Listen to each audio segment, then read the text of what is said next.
A gente começa falando então do tiroteio que chocou a capital da Flórida, nos Estados Unidos, ontem à tarde, numa universidade em Tallahassee. 2 pessoas morreram e 6 ficaram feridas. O suspeito é filho de uma policial local e chegou a fazer parte do Conselho Consultivo Juvenil do Xerife, criado para aproximar a juventude das autoridades. Ele também teria passado um período treinando com a polícia. Fred, o que a gente sabe mais sobre essa dinâmica aí do incidente? Qual que é a motivação desse ato? A gente tem o perfil desse rapaz? Bom dia. Ainda não tem a motivação clara, ele ainda não informou o que é, mas a gente tem um contexto da história desse rapaz. Como você falou, ele é filho de uma policial do condado de Leon. A arma usada era uma arma que já tinha pertencido a ela.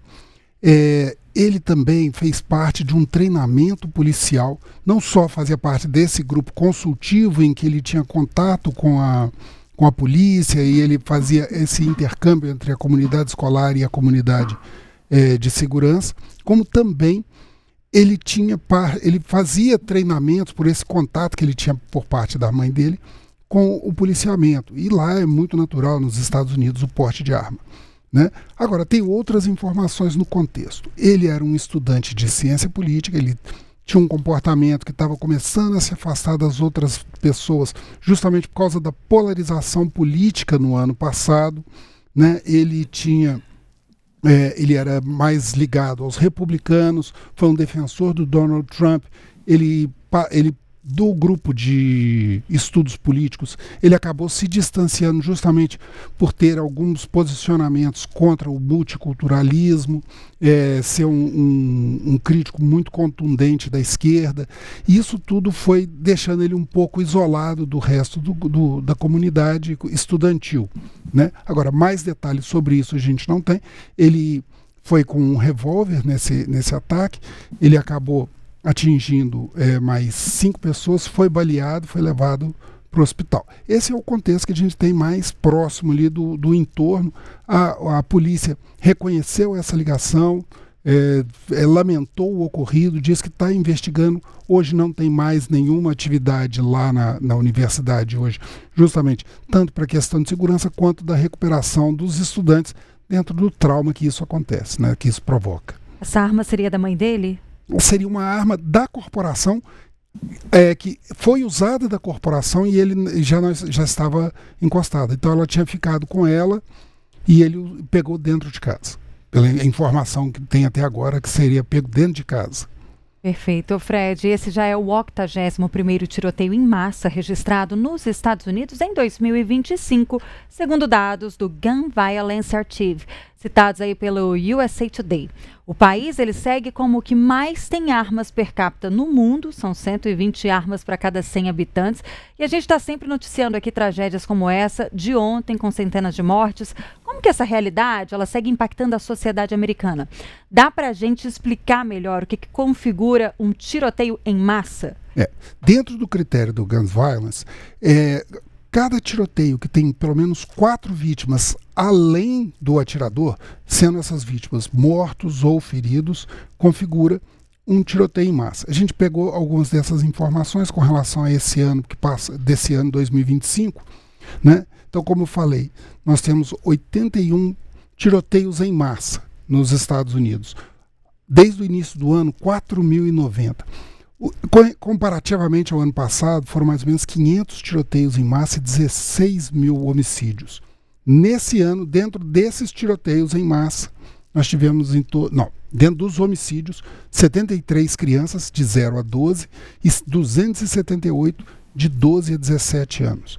Na universidade, no tiroteio de ontem, as vítimas não eram estudantes, eram pessoas que estavam lá, parece que funcionários, se não me engano. Mas é uma situação que nos Estados Unidos é muito complicada. Nós temos alguns casos muito, muito sintomáticos, como o Columbine em 1999, né? Ou o caso de Virginia Tech, que levou também a uma restrição da legislação no estado da Virgínia com relação ao uso de armas automáticas. O caso de Virginia Tech foram 32 mortes dentro da escola.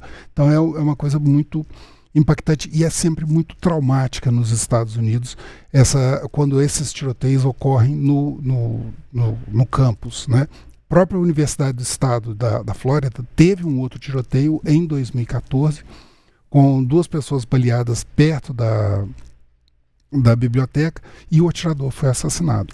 Então, a violência nos Estados Unidos é uma questão muito grave, né? É uma questão muito acentuada, mas tem uma relação também com o alto volume do armamento nos Estados Unidos, né?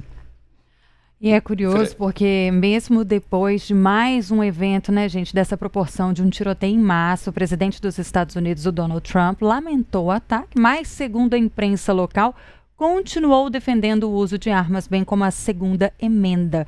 Esse discurso, aliás, ele ainda encontra apoio entre os eleitores, né, Fred? Sim, é uma cultura muito arraigada nos Estados Unidos, né? A frase do Donald Trump, ele falou 2 vezes. Primeiro, quando ele teve com a primeira-ministra da Itália e logo depois quando ele teve com o Infantino da FIFA falando sobre o Mundial, aí que ele deu essa declaração específica, né? Depois dele falar que era uma vergonha, ele falou: essas coisas são terríveis, mas a arma não atira, as pessoas é que atiram.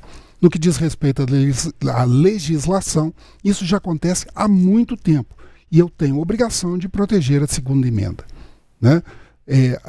Aqui ele está se referindo à segunda emenda da Constituição dos Estados Unidos, né, que garante ao cidadão o direito de andar armado. Nos Estados Unidos a legislação ela é muito variada, né? Você tem legislações de condado, as legislações municipais, as legislações estaduais e as legislações federais. Variando de estado para estado, você pode ter uma restrição ou uma liberação total do uso de armas, inclusive de armas automáticas, né, ou armas adaptadas para o uso no sistema automático.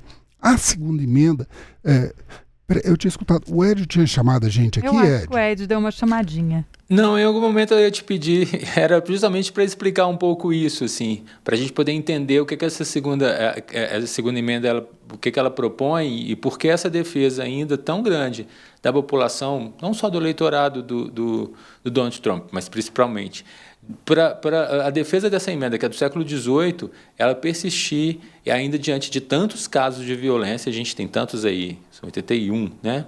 Que a Renata disse assim, só este ano. Mas esses atentados em escolas, eles são recorrentes nos Estados Unidos. Então, como que isso não, diante de tantos casos assim, com tanta repercussão internacional e diante da gravidade disso, por que ainda a população ainda defende esse armamento e era o pedido que eu ia te fazer anteriormente de explicar um pouco dessa emenda, que é o que você já começou a fazer. Isso. Não, legal. 2 coisas impedem uma mudança desse nível. Primeiro, a questão legal constitucional. Mudar a Constituição dos Estados Unidos é um processo bastante demorado e difícil.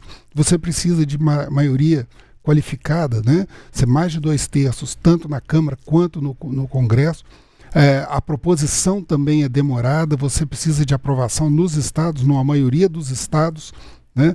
Então todo esse processo é muito longo. Então, apesar da Constituição dos Estados Unidos ser muito enxuta, ela raramente é modificada e essas emendas também elas são muito persistentes. O governo norte-americano, o governo Trump, ele tem tentado mudar alguns parâmetros da Constituição, mas por enquanto ele só está ensaiando que é a questão do filho de imigrante ser considerado nascido nos Estados Unidos, ser considerado cidadão, ele é contra isso. E outra coisa que ele já está se movimentando é para a possibilidade do 3º mandato, que também tem uma emenda à Constituição vedando. No caso específico da segunda emenda, é uma emenda de 1791, era praticamente pouco depois da independência dos Estados Unidos, e ela é muito característica, porque ela coloca da necessidade de uma milícia armada para a defesa da segurança do país, né, da segurança da população, e que conte com o direito das pessoas a andar armadas, né? O que isso representa? Isso daí era uma ideia de uma época que os Estados Unidos ainda era muito restrito, era muito pequeno, as distâncias eram muito grandes da área urbana e a população era predominantemente rural. E havia uma preocupação dos pais fundadores com duas coisas. Primeiro, a defesa contra a ameaça externa, né? Havia os grupos voluntários que se reuniam para defender contra a ameaça externa. E uma segunda preocupação dos pais fundadores também era a defesa do cidadão contra governos opressores. A possibilidade que essas milícias, apesar da conotação que a gente tem para milícia hoje ser muito pejorativa, naquela época as milícias eram identificadas como os grupos voluntários que ordenavam essas populações normalmente rurais para que elas pudessem sair em defesa do Estado ou em defesa ao Estado, né, do Estado contra um Estado estrangeiro, em defesa do Estado contra uma ameaça interna, ou até mesmo a defesa das localidades contra uma ameaça de um Estado opressor. Havia uma preocupação muito grande, tanto da herança da Constituição, da Common Lawfare britânica, né, dessa garantia aos direitos individuais, essa garantia da liberdade individual e a garantia de uma defesa de uma democracia federalista, no caso dos Estados Unidos, onde há muita autonomia nos estados. E eu havia falado isso já um pouco com relação à legislação das armas. As armas de fogo nos Estados Unidos, você tem legislações muito específicas que valem para regiões muito restritas.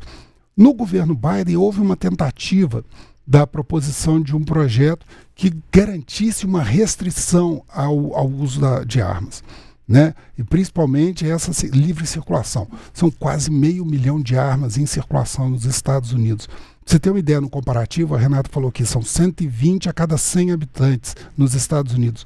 No Brasil é 8 em cada 100 habitantes o número de essa proporção de armas, segundo o Small Arms Survey.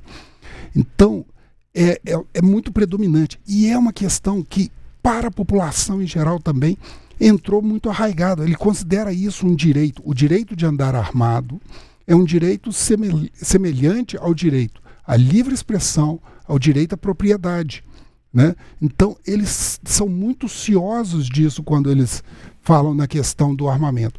E a defesa do Trump em relação à segunda emenda, que ele cita ali, ele está muito ligado exatamente porque na base do Partido Republicano há essa defesa mais arraigada do que entre os democratas. Para você ter uma ideia, uma pesquisa do Pew Research Center apontava que entre os proprietários de armas, mais ou menos 1 em cada 2 eram republicanos e 1 em cada 3 democratas.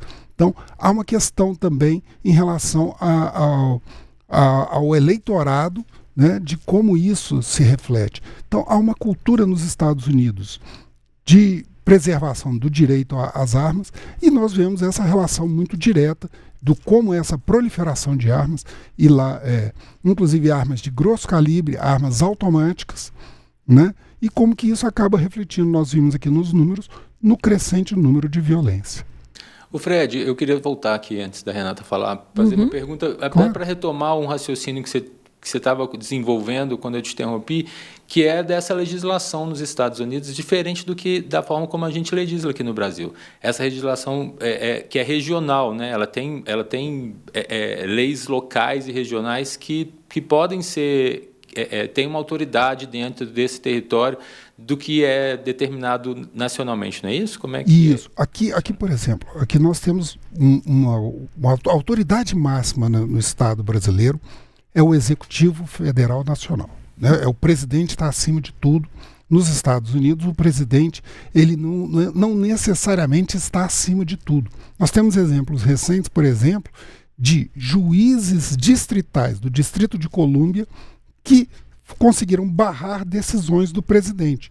No Brasil, pela Constituição, você vai questionar autoridades públicas somente a partir do Superior Tribunal de Justiça e alguns cargos apenas no Supremo Tribunal Federal, né? Lá nos Estados Unidos não é assim. E lá também, por essa característica federalista, onde há uma maior autonomia do nível local, você tem legislações estaduais e, em alguns casos, até supremos tribunais estaduais, né? Você tem esse nível de organização. Então, a lógica do federalismo norte-americano é do local para o nacional, enquanto aqui no Brasil a gente tende a ver do nacional para o local.